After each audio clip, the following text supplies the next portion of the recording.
February 1945. The war in the Pacific was approaching its bloody conclusion. American B-29 Superfortress bombers were already conducting regular raids on Japanese cities, flying from bases in the Mariana Islands. But the 1,500-mile distance to Japan created serious problems. Escort fighters couldn't cover such distances, and damaged bombers often couldn't make it back to their bases and went down in the ocean. Between the Mariana Islands and Japan lay a small volcanic island. Its name in Japanese meant Sulphur Island, Iwo Jima. This patch of land, just 21 square kilometers in area, became the focus of intense American military interest. From Iwo Jima, Japanese radar detected American bombers and warned the homeland of incoming raids. From Iwo Jima, Japanese fighters attacked B-29s returning from their missions. But most importantly, Iwo Jima could become a lifeline for damaged American aircraft and a base for escort fighters. The island was shaped like a distorted pear. At its southern tip rose Mount Suribachi, a dormant volcano 169 meters high. The central part of the island consisted of a plateau with two airfields. To the north, the terrain dissolved into a labyrinth of ravines, hills, and rock formations. Vegetation was sparse, tough grass and low shrubs. Black volcanic sand covered most of the shoreline. Sulphurous fumes rose from cracks in the ground, filling the air with their distinctive smell. Japanese command fully understood Iwo Jima's strategic importance. In 1944, Lieutenant General Kuribayashi Tadamichi arrived on the island, an experienced officer who had once served in the United States and knew the capabilities of American industry.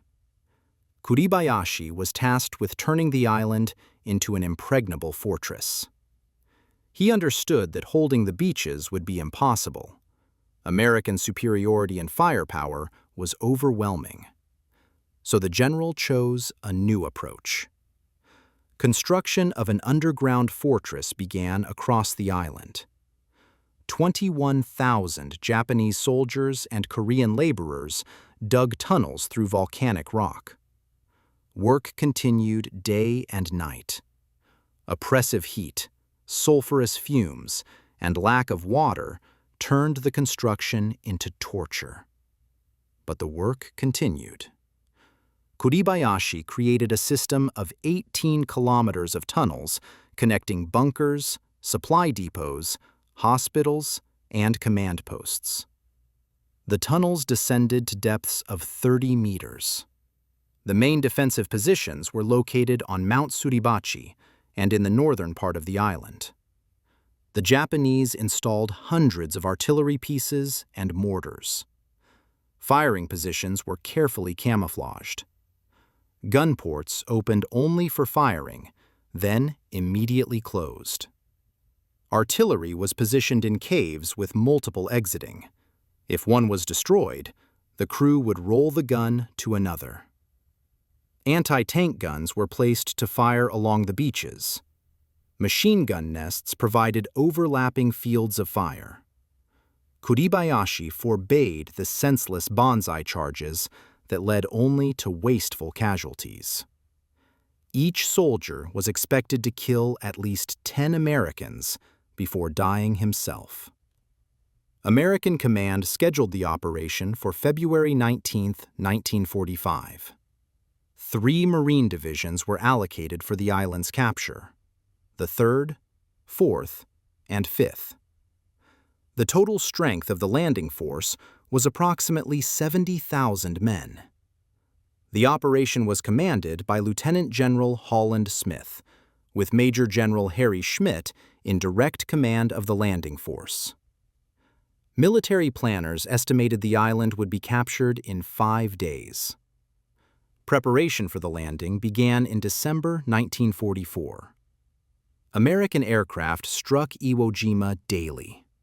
Bombers dropped tons of explosives on Japanese positions, but the effect was minimal.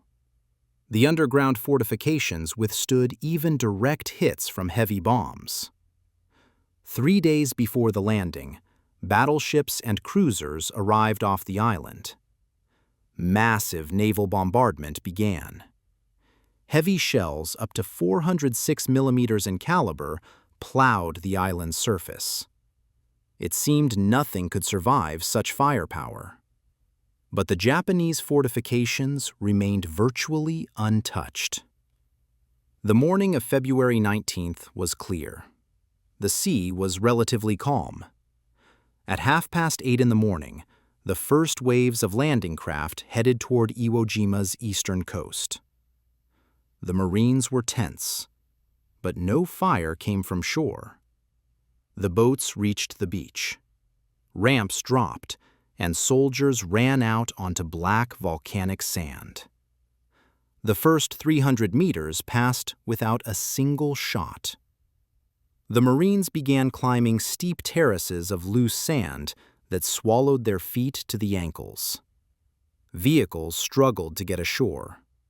Tank treads and truck wheels spun helplessly in the black dust. When the beaches were filled with men and equipment, when confusion reached its peak, the Japanese opened fire. It was hell. Hundreds of artillery pieces and mortars, pre-registered on every meter of beach, unleashed a storm of fire on the Americans. Shells exploded everywhere. Black sand erupted in columns. Men fell, screaming and clutching their wounds. Sergeants and officers shouted orders to move forward. Staying on the beach meant certain death. The 4th Marine Division advanced on the right flank toward the southern airfield. The 5th Division, on the left flank, sought to cut off Mount Suribachi from the rest of the island. Every meter was contested. The Japanese fought from fortifications that were nearly impossible to detect before they opened fire. Marines used flamethrowers, demolition charges, and grenades. They assaulted one pillbox after another, one bunker after another. After taking one position, they would soon discover fire coming from another they hadn't noticed before. By the end of the first day, the Americans had captured only a small beachhead. Casualties totaled 2,400 killed and wounded. This was one of the bloodiest landings in Marine Corps history. On the beaches, piles of destroyed equipment mixed with the bodies of the fallen. Medics worked without pause, but there were too many wounded. At night, the Japanese conducted several limited counterattacks. Kuribayashi strictly controlled his troops' actions, preventing senseless suicide attacks. The second day began with renewed offensive operations. Marines of the 5th Division moved toward Mount Suribachi. The mountain's base had been turned into a fortress. Every fold in the terrain, every rock concealed firing positions. Japanese machine gunners and snipers maintained accurate fire. Marines crawled forward, using whatever cover they could find. Flamethrower operators burned out caves one after another. Combat engineers demolished obstacles.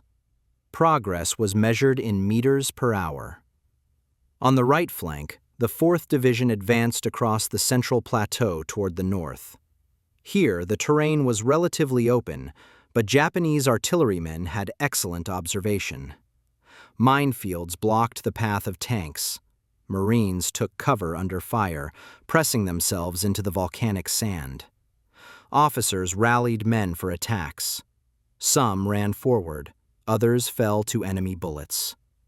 Comrades picked up the wounded and dragged them back to cover. By the third day, it became clear that predictions of a quick capture were unrealistic.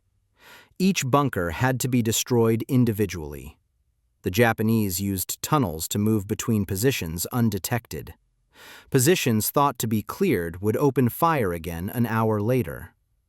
American engineers began employing the tactic of sealing tunnels.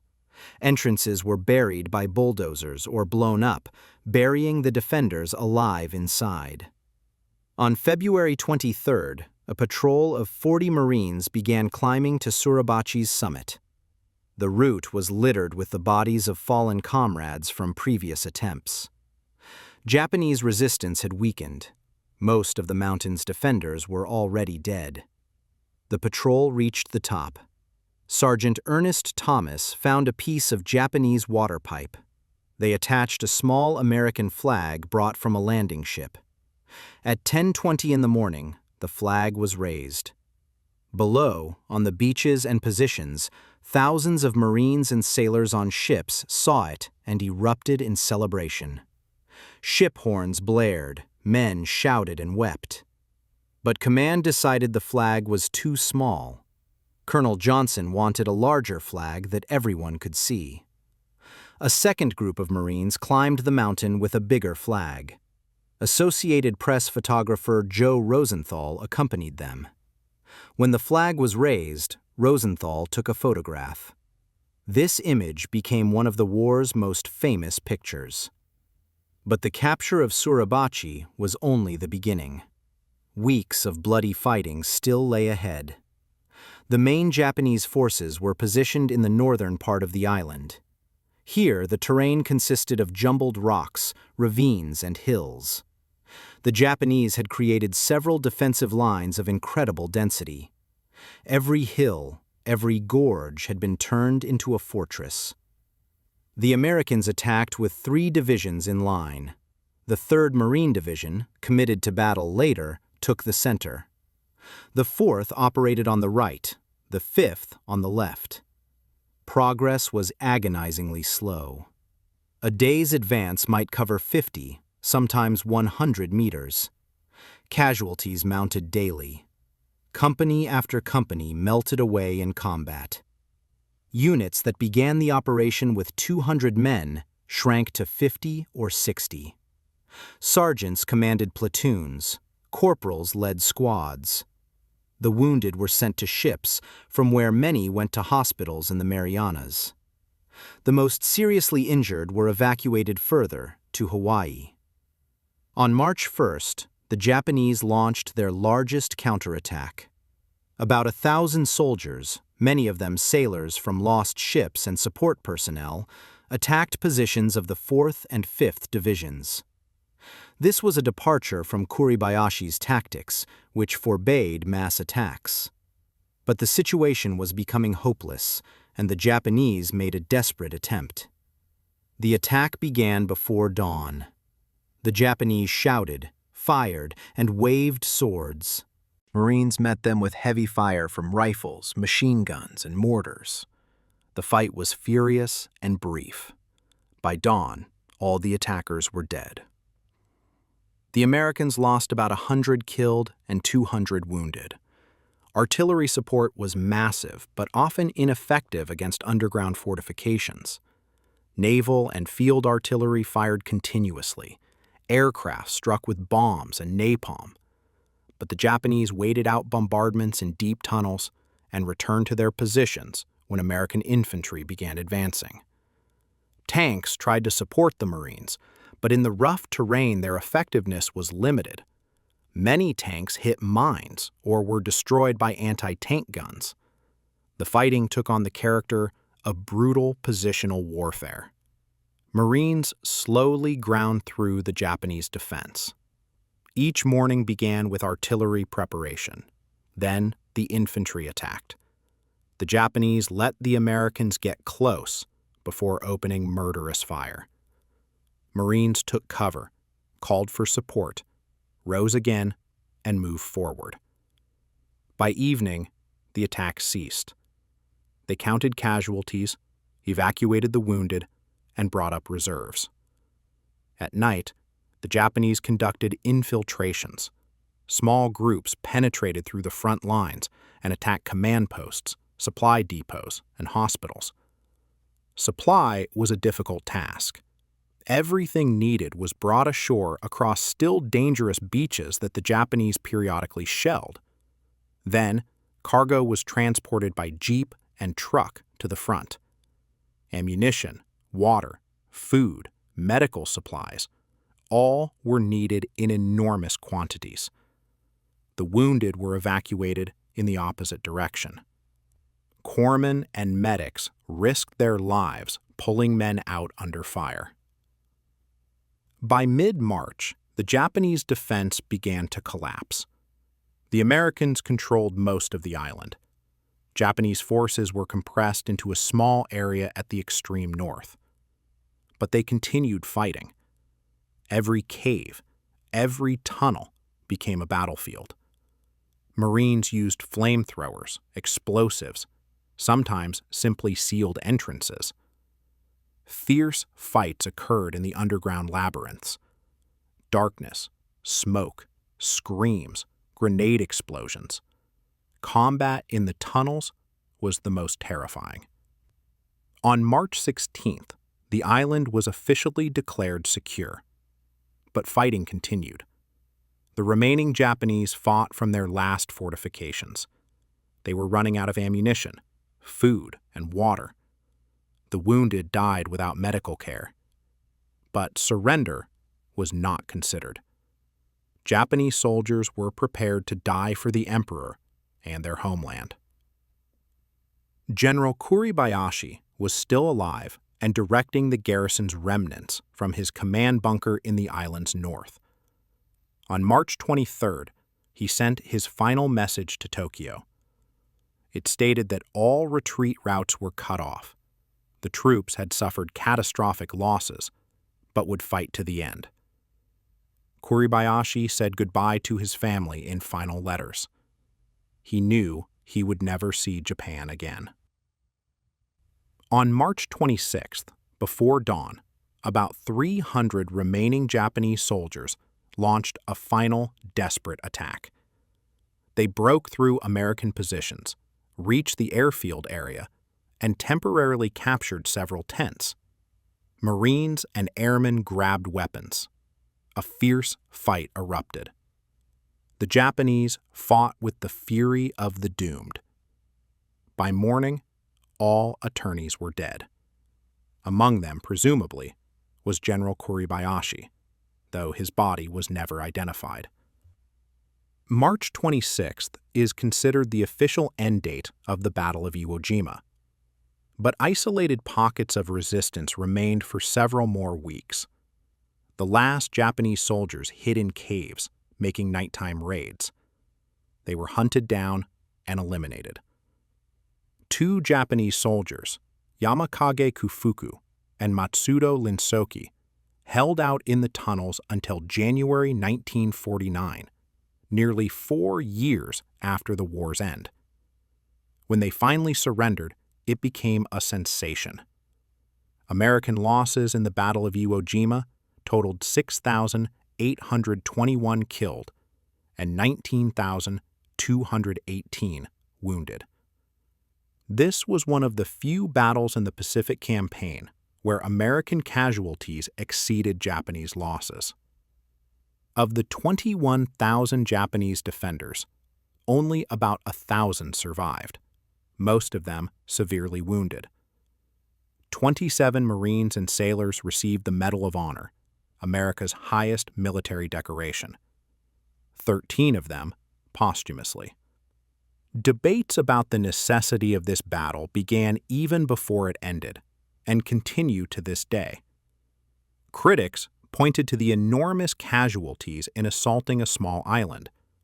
They argued that Iwo Jima could simply have been blockaded and neutralized from the air. Defenders of the operation pointed to the island's strategic importance. By war's end, 2,400 B-29 bombers made emergency landings on Iwo Jima's airfields. The crews of these aircraft numbered about 27,000 men. Many of these people would have died without Iwo Jima.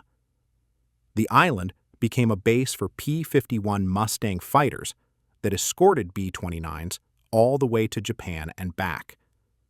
This significantly increased bombing effectiveness and reduced bomber losses. The psychological effect was also important. capturing land considered part of the Japanese homeland undermined enemy morale. After the war, Iwo Jima remained under American control until 1968.